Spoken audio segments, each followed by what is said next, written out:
Em nome do Pai, do Filho e do Espírito Santo. Amém. Naquele tempo disse Jesus a seus discípulos: Antes que essas coisas aconteçam, sereis presos e perseguidos.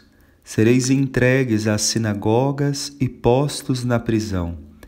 Sereis levados diante de reis e governadores por causa do meu nome. Esta será a ocasião em que testemunhareis a vossa fé. Fazei o firme propósito de não planejar com antecedência a própria defesa, porque eu vos darei palavras tão acertadas que nenhum dos inimigos vos poderá resistir ou rebater. Sereis entregues até mesmo pelos próprios pais, irmãos, parentes e amigos, e eles matarão alguns de vós. Todos vos odiarão por causa do meu nome. Mas vós não perdereis um só fio de cabelo da vossa cabeça. É permanecendo firmes que ireis ganhar a vida. Querido irmão, irmã, neste dia a palavra do Senhor vem para nós através do texto de São Lucas, capítulo 21, versículos de 12 a 19. Hoje o Evangelho fala da perseguição.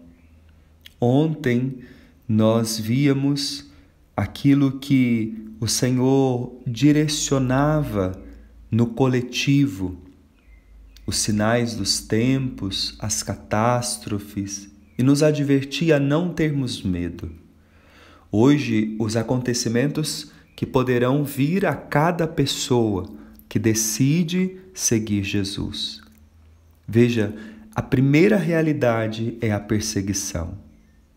Os discípulos foram perseguidos e serão perseguidos ao longo da história. Não é algo do passado, mas é algo do presente também. A igreja, porque segue Jesus, ela é perseguida. As palavras de Jesus mostraram-se verdadeiras, tanto para a geração de Lucas, porque quando Lucas escreve este evangelho, a igreja vive a perseguição. Então, já ali, naquele contexto, quando Lucas escreve, essa palavra já diz a eles, mas essa palavra também fala para gerações sucessivas, como nós vimos ao longo dos séculos, como ela fala hoje para nós. O que importa é a participação do discípulo no mistério de Cristo. É saber ler nesta perseguição o segmento próprio de Jesus, quem nada nos abandona. Veja, as perseguições que visam destruir a igreja, que visam barrar a igreja, ao invés de impedir o reino, as perseguições o realizam e contagiam o reino. Lembra do testemunho de Tertuliano? O sangue dos mártires são sementes de novos cristãos. Não impede, pelo contrário, faz crescer. Por isso, o texto de hoje chama-nos também, e isso me toca, para a percepção de um detalhe. Não podemos ter medo da morte, porque ter medo da morte nos coloca no egoísmo.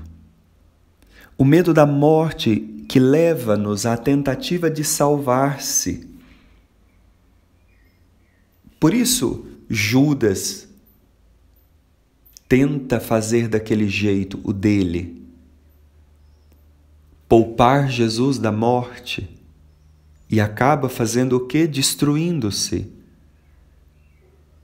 Esse medo da morte faz Pedro negar Jesus? Não o conheço. O medo da morte fez com que vários discípulos fugissem da presença dele.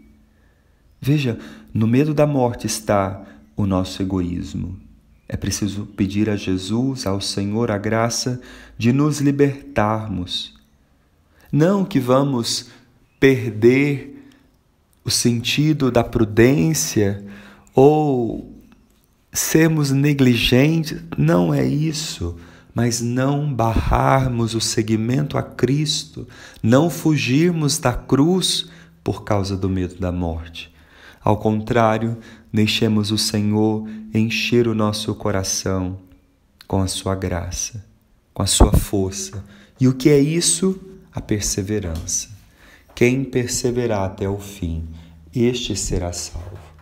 Este dom, esta graça de perseverar até o fim, é que nós pedimos a Jesus hoje, através dessa palavra que ilumina. Fidelidade, Senhor, mesmo nas perseguições, sobretudo nas provações, a graça de não desanimar. Deus abençoe você. Em nome do Pai, do Filho e do Espírito Santo. Amém.